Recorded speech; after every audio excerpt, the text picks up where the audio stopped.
encuentra Hugo Enrique Famanía aquí. Vamos a reiterar, Hugo Enrique, el comunicado que recién acaba de emitir el Tribunal Electoral y que hace algunos minutos leíamos como noticia de última hora. El Tribunal Electoral informa lo siguiente. Número 1, referente al caso del expresidente Ricardo Martinelli. El artículo 180 de la Constitución Política establece que no podrá ser elegido presidente de la República quien haya sido condenado por delito doloso con pena privativa de libertad de 5 años o más. Punto 2. Hay una sentencia condenatoria por la comisión de un delito doloso emitida por un tribunal de justicia penal ordinaria que impone pena privativa de libertad de más de 5 años en contra del candidato presidencial Ricardo Alberto Martinelli Berrocal.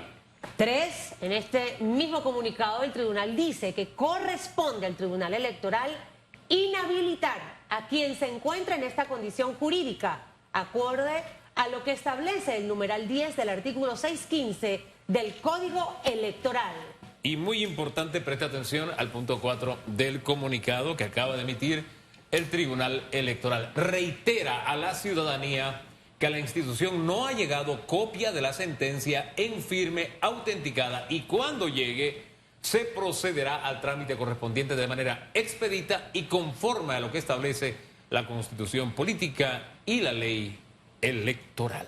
Ese último punto, sin lugar a duda, es lo que pone en el análisis esta mañana a nuestro invitado para arrancar por ahí, el licenciado Francisco Carreira, abogado con mucha experticia internacional.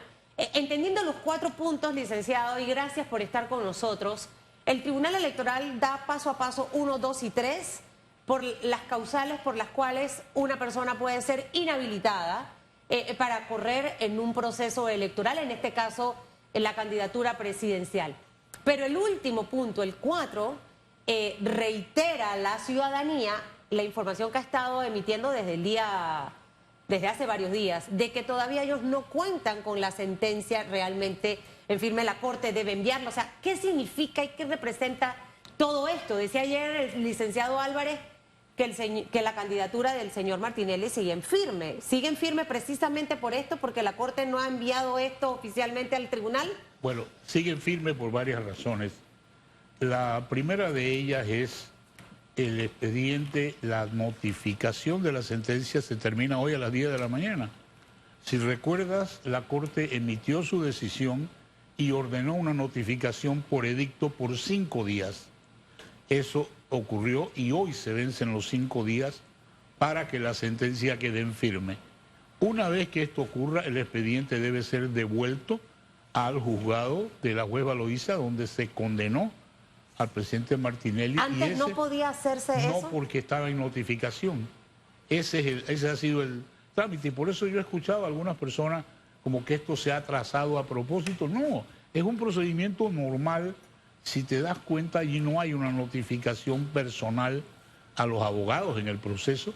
Es una notificación por vía de un edicto por 5 días. O sea, hoy a las 10 de la mañana, la sentencia contra el presidente Ricardo Martinelli queda en firme. Eso de quedar en firme, ¿qué implicaciones tiene? Además del tema electoral, ¿qué otras implicaciones tiene? El tribunal de instancia puede ordenar la detención, la conducción de la persona encontrada culpable para que comience a cumplir su pena.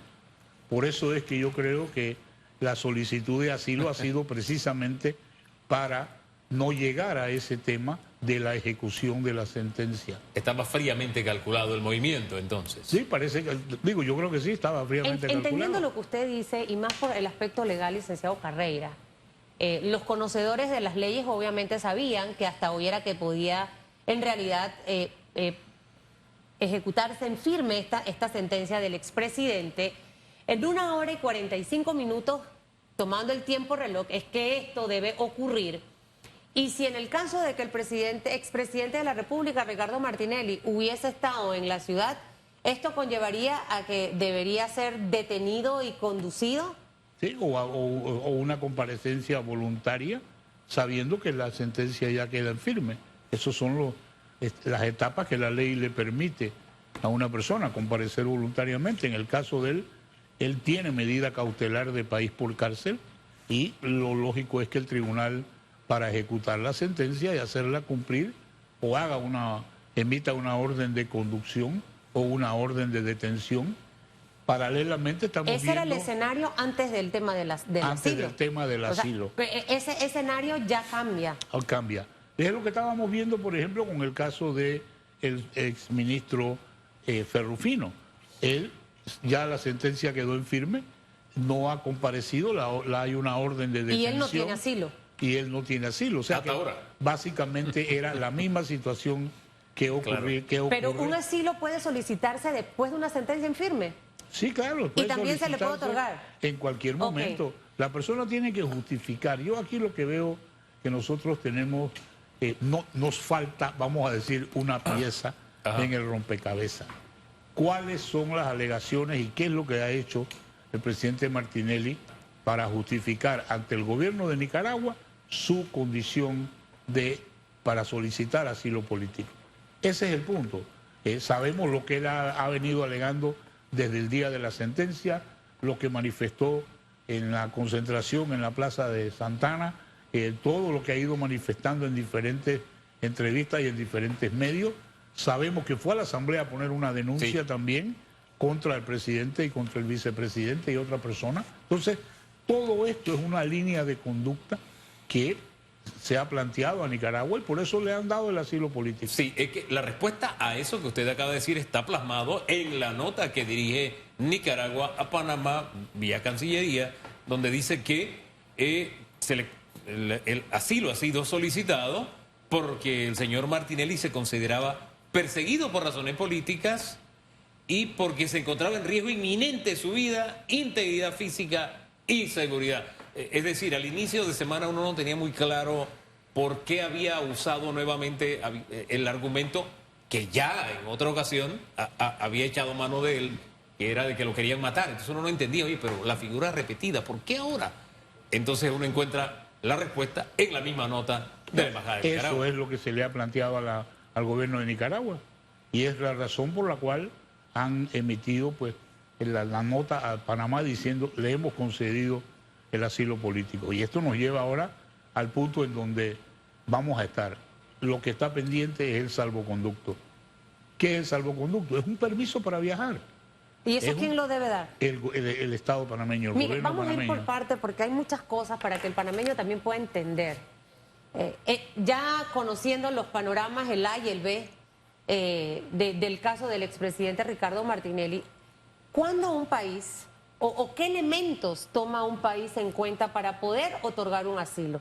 O sea, un elemento puede ser persecución política, un elemento puede ser peligro de muerte, tengo que demostrarlo, tengo que sustentarlo de alguna forma. O sea, ¿bajo qué parámetros un país da asilo a una persona de otro país? Por una cantidad de circunstancias personales y yo creo que aquí vamos a hablar un poquito brevemente de historia. Nosotros le dimos asilo al Shah de Irán en un momento en donde el gobierno de los Estados Unidos le pidió al general Torrijos que había que contribuir, él no podía estar en Estados Unidos y necesitaba un lugar donde venir. Bueno, le solicitaron al gobierno panameño y se lo dimos.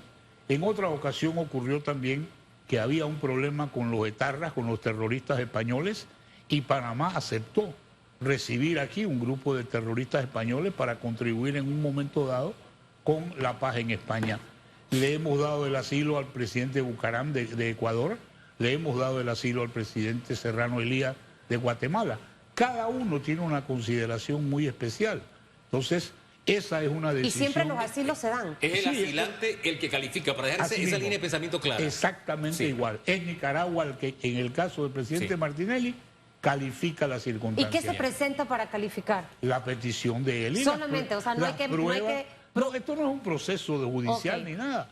Yo me imagino no es tan complicado solicitar un asilo. No es tan complicado. Y en un país como Nicaragua, bueno, está lo suficientemente cerca de Panamá, es un país donde se habla español, una sola persona toma las decisiones en ese país desde hace rato, que es el presidente Ortega, que tiene una dictadura, y eso creo que todos somos conscientes.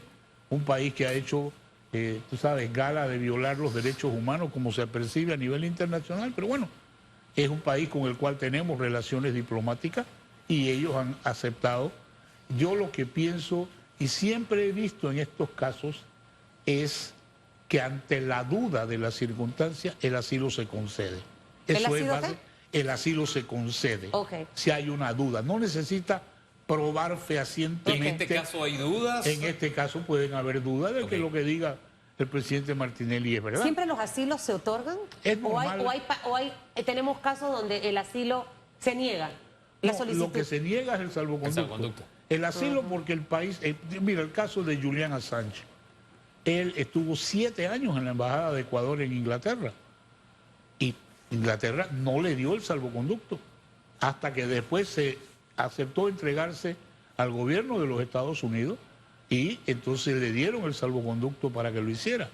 Él estaba acusado de delitos muy serios, divulgación de una cantidad de información privilegiada.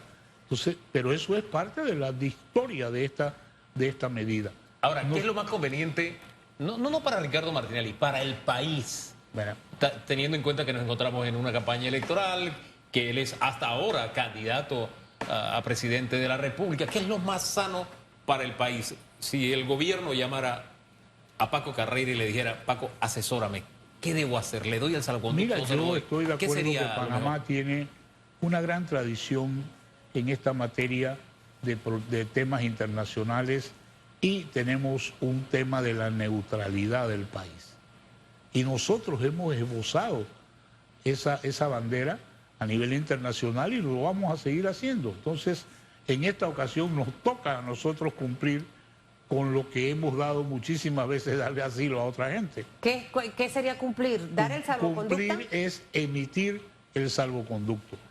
¿Quién emite el salvoconducto? ¿La Cancillería? La Cancillería es una nota de Cancillería en realidad. Okay. Entonces, frente a esos rumores que hay, porque de hecho estando aquí al inicio del programa alguien me dijo, ya el expresidente no está en Panamá, está en Nicaragua, eso es totalmente falso porque todavía el salvoconducto no se ha dado, así que el expresidente todavía continúa en Panamá. Ese es un permiso que le va a permitir a él abandonar las instalaciones de la embajada en un auto diplomático, dirigirse a un aeropuerto. Dígame otra cosa, y lo interrumpo, perdón, porque Sí, es no que hay cuando problema. me hablaba del caso de Inglaterra y recordaba realmente que no el caso, pero no que fueron 7 años viviendo en la embajada de Ecuador en Inglaterra, wow, 7 años. Otro de los escenarios es que el expresidente Ricardo Martinelli decida quedarse en la embajada de Nicaragua. Bueno, ya está pedido pero quedarse allí en firme, o sea, ¿eso pudiera ser o le pregunto si luego de que se pone en firme la sentencia, puede ser conducido, sacado de la embajada o eso no puede, o él se puede quedar allí? Esa puede ser otra opción. Mira, la embajada es como si fuera Nicaragua. Es un territorio nicaragüense. Panamá no tiene jurisdicción para O sea, que él puede decidir también quedarse ahí. Bueno, no lo puede porque ya se pidió. Sí, ya se pidió. Okay. Ya Pero se quién sabe, pidió puede cambiar. el salvoconducto. Y una cosa es estar en un par de metros cuadrados y otra tener un país donde puedes movilizarte Por supuesto, libremente. Esa es la diferencia. Y volviéndote al tema, ¿qué es lo que nos corresponde a nosotros decidir o le corresponde al Ejecutivo? Para mí la pregunta es muy simple. ¿Dónde quiere el Ejecutivo panameño que esté el presidente Martinelli? ¿Aquí en la embajada o en Nicaragua? Ahora bien, esas preguntas elementales que uno se hace. Espera, si te doy si te concedo el salvoconducto, estoy aceptando que eres un perseguido político. Mira, estoy aceptando que esta es una dictadura civil. ¿Eso quedaría implícito? No, yo creo que Panamá lo primero que debe hacer es hacer una aclaración de cuál es el razonamiento por el cual el presidente Martinelli ha sido juzgado y todo lo demás. Se trata de delitos comunes. Lógicamente aquí hay una confrontación del valor del proceso en donde tuvo la oportunidad de estar representado y tener abogados y apelar y cumplir con todo el procedimiento que se le dio. Frente a estas alegaciones de que el caso es políticamente motivado, y eso es parte de las alegaciones que hay.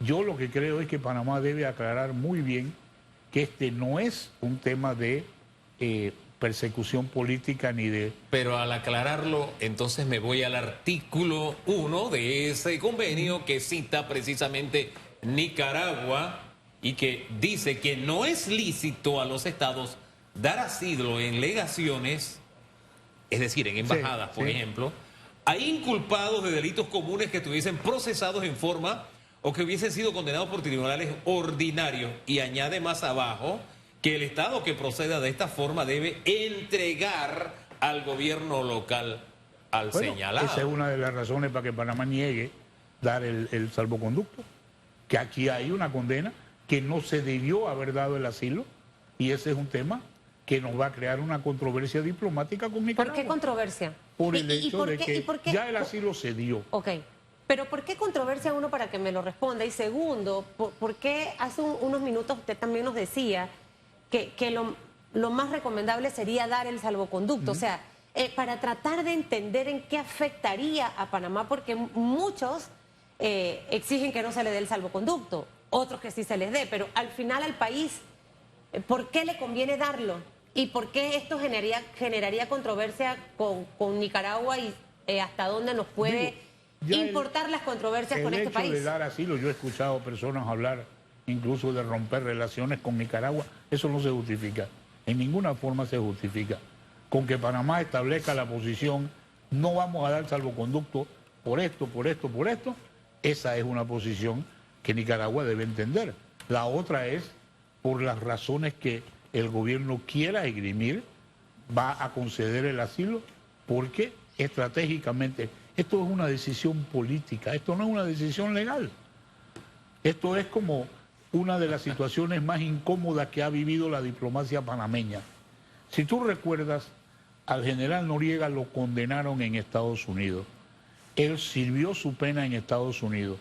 Cuando terminaba, Panamá pidió que lo extraditaran a Panamá y Francia pidió que lo extraditaran a Francia.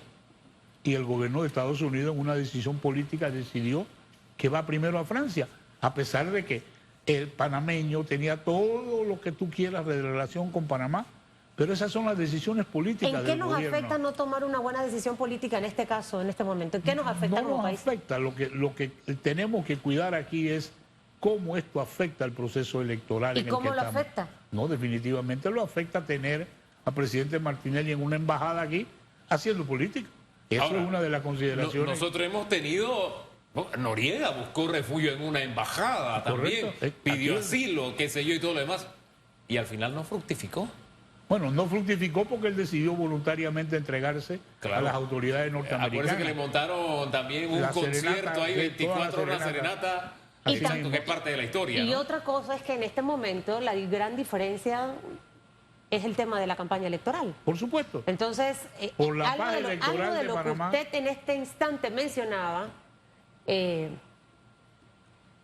para el proceso electoral, el hacer campaña dentro de una embajada.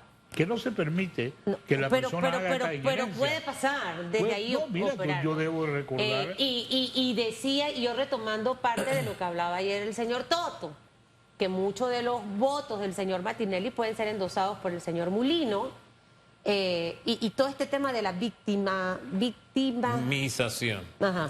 victimización que hay en este momento por los seguidores del señor expresidente Ricardo Martinelli. O sea, es este punto que usted me menciona, ¿no? De precisamente otorgar el salvoconducto para que no se haga campaña desde aquí.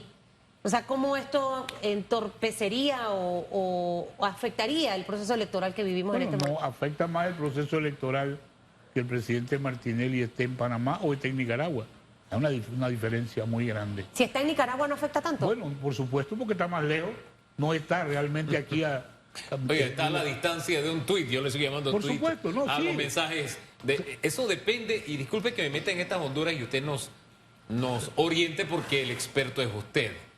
Porque al final depende es del Estado asilante, porque también los acuerdos implican que usted no puede tener participación en las actividades políticas del país que le concedió, del que usted salió. Yo recuerdo, Hugo, que al presidente Bucaram, por ejemplo, el gobierno panameño le llamó la atención por estar vinculado a situaciones políticas. Hizo una declaración desde Panamá y enseguida Panamá le llamó la atención. Ahora, ¿Nicaragua actuará igual? Bueno, eso es lo que pensamos. Pero ¿eso sí lo puede hacer estando en Nicaragua o no tampoco? No, sí, de que lo puede hacer, lo puede hacer. Mientras tenga un celular en la mano va a seguir comunicándose. Pero yo creo que según los acuerdos no. No, según los acuerdos no. Y si Nicaragua respeta los acuerdos, No debería ser. No debería ser. Y Sí. mucho menos en la embajada aquí. ¿Usted considera, licenciado Carreira, usted fue aspirante a ir a la libre postulación para convertirse en presidente de este país? Ya no está en el ruedo político, en la candidatura presidencial. ¿Juega algún factor importante lo que pasó ayer con el expresidente para el 5 de mayo? O sea, ¿esto puede jugar a favor o en contra? O sea, ¿cuánto afecta el tema Martinelli? ¿En positivo o negativo? Mira, yo creo que afecta definitivamente. Yo no creo que un político pueda endosar el apoyo, los votos o las simpatías que él tenga a otro candidato. Eso para mí no existe.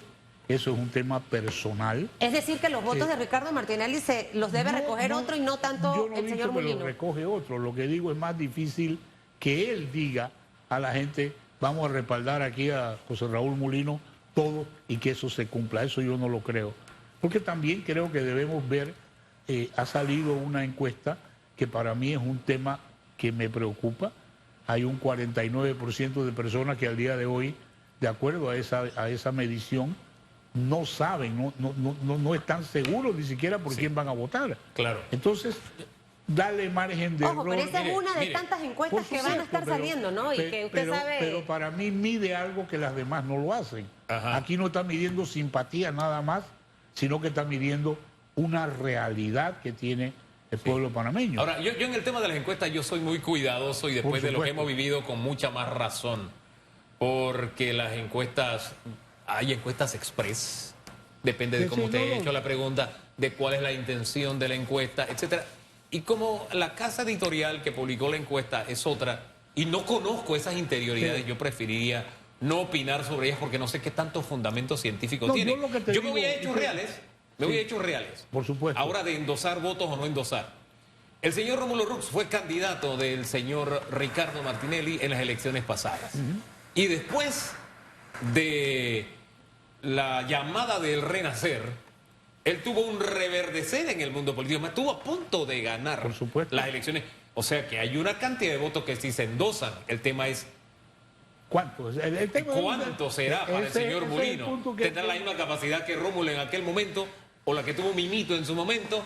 Eso es lo Son que queda circunstancias pendiente. que tenemos que vivirlas para poder decir que en realidad Claro. qué pasó. Pero no es realmente un tema, que es lo que, por ejemplo, en el tema electoral, no es que el presidente Martinelli, por ser candidato, puede decidir quién va a ser el candidato de RM. Eso es una decisión del partido. Claro. Me explico, quien postula aquí es un partido. Bueno, pero ya hay un candidato a la, Es a la perfecto, a lo mejor es él, lo más seguro, Sí. pero también puede ser otro. Otra situación que queda abierta, que Sí. requiere una intervención del partido, es la escogencia de un vicepresidente si es José Raúl Molino el candidato. Todo eso está Todo pendiente. eso debe ocurrir después de las 10 de la mañana de hoy. Debe comenzar a ocurrir cuando haya la inhabilitación, porque la inhabilitación, el tribunal tiene que establecer cuál es el procedimiento para llenar Wow. esa Me vacante acabo de la me acabo de inhabilitación. hacer la película. No digo la película. Mire, wow, es que me asusté. Mire, le iba a preguntar algo. Licenciado Carreira, mucho se ha hablado con este caso y de hecho parte de la entrevista que muchos quizás vieron desde ayer de CNN con Fernando del Rincón, donde el presidente, precisamente el expresidente Martinelli, habla de persecución política, de amenazas de muerte, o sea, hasta dónde estos elementos en realidad tienen peso. Ya nos explicó que no es tan riguroso el poder llevar la solicitud de un asilo, pero cuando hablo de temas de amenazas de muerte, y obviamente ya esto había sido denunciado ante la Corte Suprema de Justicia, en teoría entendíamos que iba a ser también elevado al Ministerio Público. Este tipo de denuncias pueden reforzar esa tesis del expresidente de que es perseguido político, que esta es una campaña política en su contra, o sea, todo lo que hemos vivido desde el día uno. Desde el día uno, que usted ha estado con nosotros Por supuesto. en esta cobertura real de su vida y experiencia política, ¿no? Correcto, yo creo que esto es parte de lo que tenemos que seguir viviendo dentro de esto. Creo que la secuencia de los hechos el presidente Martinelli fue a la Asamblea a presentar una denuncia. Yo creo que no cumplió con los requisitos de presentar una prueba idónea, que es el requerimiento legal. Por eso es que la denuncia, o sea, pero esto sigue un patrón que para mí no es, eso no se hizo ayer, no es que él fue ayer, para mí esto tenía que venirse negociando desde mucho antes, porque estas cosas, aunque sea una dictadura del presidente Ortega, pues esto no es un tema que se va a decidir con una llamada por teléfono, no, esto es una situación muy seria porque Nicaragua tiene una tradición de recibir exiliados, sí, exiliados políticos de Centroamérica. Con ciertas características, exiliados con ciertas características. No, y tiene otra situación bien delicada, sí, que ha salido a la luz pública en la prensa, y es que le dan la ciudadanía nicaragüense a las personas que ellos le conceden asilo. La sentencia en el caso New Business no solamente tiene que ver con los años de cárcel, no solamente tiene que ver con el tema electoral, sino que también tiene otras implicaciones. Y quisiera muy brevemente que nos ilustrara qué va a pasar con el tema de la multa, que creo que es más de 19 millones, y qué va a pasar con el tema de los medios de comunicación, cuyas acciones hay un gran porcentaje que ya están en manos del Estado. ¿Qué debe pasar con estos medios? En primer lugar, yo creo que con la multa hay un año para pagarla y el sistema judicial tendrá toda la oportunidad de perseguir todos los bienes que crean que son del presidente Martinelli para cobrarse eso. Aunque él no esté aquí. Aunque él no esté aquí. En EPASA hay una situación delicada que es que ordena el decomiso de las acciones, el 60% que ya ha sido parte de las pruebas del expediente que tiene el presidente Martinelli. Eso es lo que hay que recuperar para que la sentencia se cumpla con esto. El tema de si EPASA continúa o no continúa es una decisión del Ejecutivo panameño, que va a ser ahora el dueño de la editora, al tener el 100% de las acciones y sobre todo también al declararse judicialmente extinguida la propiedad en el presidente Martinelli, pues tendrá el gobierno que hacer tú sabes, hablando históricamente, el gobierno militar le quitó los diarios a la familia Arias y los operó por muchos años bajo el apoyo del gobierno. Creo que ahora vamos a tener que hacer esto. Una de las cosas que... Ahora, aquí en este caso no se trata de una expropiación, estamos hablando de una figura distinta que fue muy diferente a lo que pasó en el 68. Sí, son dos escenarios distintos. No, lo que pasa es que allá el gobierno creó una sociedad, expropió y siguió operando. Exacto. No hay méritos ahí, eso fue ilegalmente hecho, de eso estamos claros. Exacto. Pero el tema es, el gobierno entró a operar una editora, ahora el gobierno va a tener que considerar si opera una editora o puede hacer una licitación pública para vender. Y la preservación de los puestos de trabajo, colega, que de pronto es lo más importante en todo este tema, porque es la parte más débil de la cadena. Por supuesto. Gracias. Y hay que protegerle los derechos de esos trabajadores. Claro que sí. Gracias. Que le vaya bien, licenciado. Oye, muchas gracias. Tiene tarea nuevamente por estos días.